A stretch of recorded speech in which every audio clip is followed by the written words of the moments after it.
Hello again, and welcome to the Interchange Book 3 video series. Today we're going to be doing Unit 14, and we're talking today about relative clauses. And we're looking specifically at the difference between defining and non-defining relative clauses. So, let's get started. Okay, so here we have Mike and Monica. Mike is having a party at his apartment. So Monica and Mike are good friends from when they were young, but haven't seen each other for a while. Monica doesn't know some of the people at the party, so she's asking Mike about some of them. So let's listen to the conversation that they have about the different people at the party.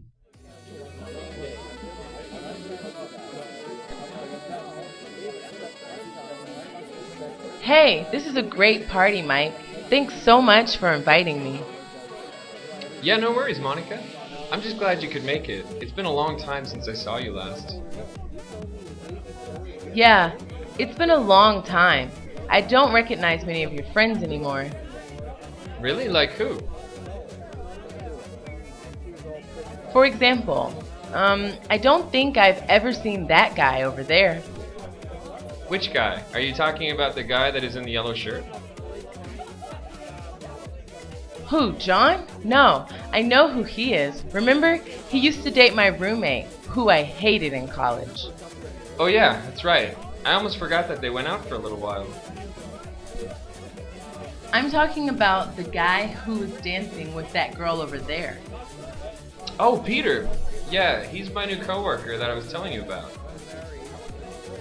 Oh, okay.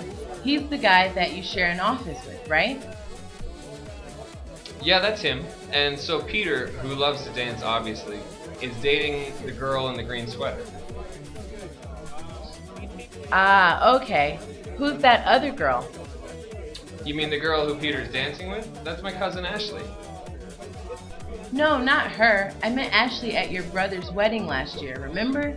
No, I'm talking about the girl who was standing alone by the window. Oh, her! That's Kim. She's Ashley's friend that's studying abroad right now. She's from Korea. Really? Maybe I should go talk to her. I wonder if I remember my Korean from when I lived there. That's right, you should. Because I'm pretty sure that she's from Seoul, which is the place where you lived, right? Oh, cool. What a coincidence. I'm gonna go talk to her right now. Okay, so after listening to that conversation, let's look at our grammar. And our grammar today is looking at something called relative clauses. Relative clauses. So what are relative clauses? Well, relative clauses give more information about the words that they follow. And they begin with relative pronouns. So let's look at what relative pronouns are. Relative pronouns are words like who, and we use that to give extra information about people that we are talking about. Or that, and that is kind of flexible because we can use it to give extra information about people or things, right? But there's an exception with this one, so let's be careful. But we also use which to give extra information about things or objects, okay? So if we remember this conversation at the party, right?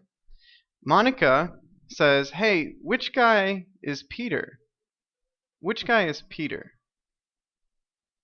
And the guy replies, he says, "Peter is the guy who is dancing." Okay? So this is what we're going to look at today, this type of information. Who is dancing? That's giving extra information about the word guy. It comes immediately after the word guy, and it's describing more information about which guy, right? So this is an example of a relative clause. Now, we have different types of relative clauses, okay? We have defining relative clauses and non-defining relative clauses. So defining relative clauses give essential information to define a word. So if you ever ask yourself which one, and you give extra information to describe and define which one, that's a defining relative clause because we define which one are we talking about. The other type we have is a non-defining relative clause. And basically these give extra information about a word but does not define the word. Okay? So they're very different. This one's telling me which one specifically, defining relative clauses, and this one is just giving me extra information. It's not defining. So let's look at some examples of these. So let's look at specifically the defining relative clause. And remember, these give essential information to define which one are we talking about. So if we remember, she said, "Who is that guy over there?" But we had 1, 2, 3 different guys. So he's going to say, well, which one? Okay? So whatever information she's going to give is going to describe specifically which one, so she's defining it. And she's going to say something like this: I'm talking about the guy who is dancing, or I'm talking about the guy that is dancing. Okay? So if we look at this, right? If I look at the word guy and I say I'm talking about the guy, again, he's thinking which one? Which guy are you talking about? So the information after the word guy is going to define him. It's the defining information about him, right? So if I say I'm talking about the guy who is dancing or that is dancing, this is a defining relative clause. This information is defining the word guy. Again, that information is defining which guy. There are many guys, right? Good. Now let's talk about what we're doing here. I can use who, right? Because it's a person. I'm talking about a guy. And we said who is for people, so that's okay. And we can use that, right? Because that is for people or for things. And this is a person, so I can use that. But let's be careful. Let's look at this. That only used in defining relative clauses. So I can only use that if it's a defining relative clause. And it is a defining relative clause. Now if it's a non-defining relative clause, I cannot use that. So let's look at an example of this. Okay, so remember, the non-defining relative clauses give extra information about a word but does not define the word. So we know that this is Peter now. She knows that this is Peter. He obviously knows this is Peter, and they are talking about Peter. So she says, "Oh, okay. So that's Peter. I remember you told me about him." Right? So now he wants to give some extra information about Peter. So he can say, "Peter, who loves to dance, is dating the girl in the green sweater." And this is what an example of a non-defining relative clause is, right? If we think about this, Peter is a person that both of them now know. That we're not thinking to ourselves, which Peter are you talking about? So when we talk about Peter, we're just going to give extra information about Peter. And that's what the non-defining relative clauses do. They give extra information about something that we just talked about. Okay? So this information is not defining Peter. We understand who Peter is. It's just giving extra information. And for that reason, it's a non-defining relative clause. Okay? Now, the other thing we can think about is that when I use a non-defining relative clause, I always separate it from the other part of the sentence with commas. So these are commas. So that's one way of identifying a non-defining relative clause, is when you have commas. Okay? Now, the other thing we need to think about is that we said that, well, that can be used for people, but in this context, I cannot use that. Why? Because this is a non-defining relative clause, and that is only used in the defining relative clauses. So I cannot use that in this situation because I'm only giving extra information about Peter. I am not defining who Peter is. Okay.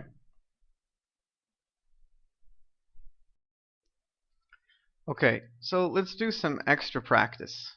Okay, so we're going to talk about this girl. If we remember, her name was Kim, and they were talking about her. So I want you to look at this sentence, and I want you to decide if this is a defining or a non-defining relative clause that we see here. So it says, she is from Seoul, Korea, which is the place where Monica lived. Okay, so is this defining or non-defining? Okay, if you said non-defining relative clause, you're correct. Now let's look at why. Now I'm going to cover this up, and let's see what it says. She's from Seoul, Korea. Okay, if I just think of the word Seoul, Korea, I understand which one you're talking about. There's only one Seoul, Korea. So I don't need to define what is Seoul, Korea, where is Seoul, Korea, which Seoul, Korea are we talking about. No, it's understood.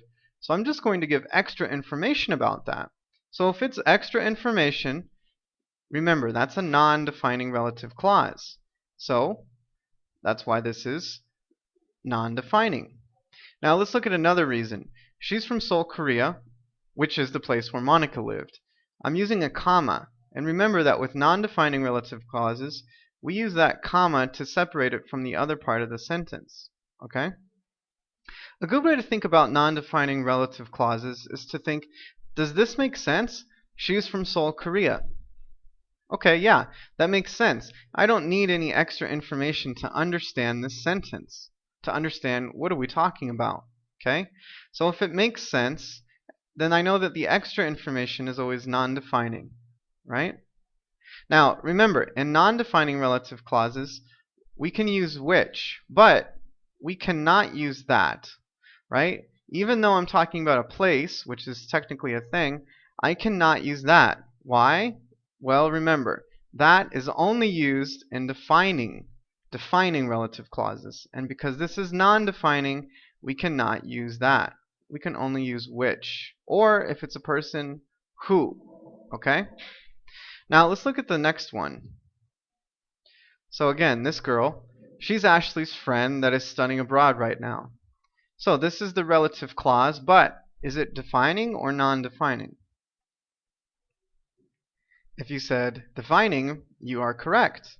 Now again, I'm going to cover this information, and we're going to say this. She's Ashley's friend. Okay? Well, she has a lot of friends. She has many friends. So in this context, I'm like, yeah, but which friend? So this information is defining, well, specifically, out of all of Ashley's friends, which friend is she? I need more specific information. Can you define which friend? So this information is defining her, and that's defining relative clause. So she's Ashley's friend that is studying abroad right now. That's a defining relative clause. And notice we don't have a comma, because we do not use the comma with defining relative clauses. But let's think about another thing. We can also use who, right? Because that is for defining relative clauses, and this is defining, so that's okay. But I can also use who because I'm talking about a person. So remember, defining relative clauses, I can use who or that for people, or even which if I'm talking about a thing. Good. So I hope this was helpful in understanding how we use these relative clauses and what the difference is between the defining and the non-defining relative clause. So good luck, and thanks for watching, guys. Bye.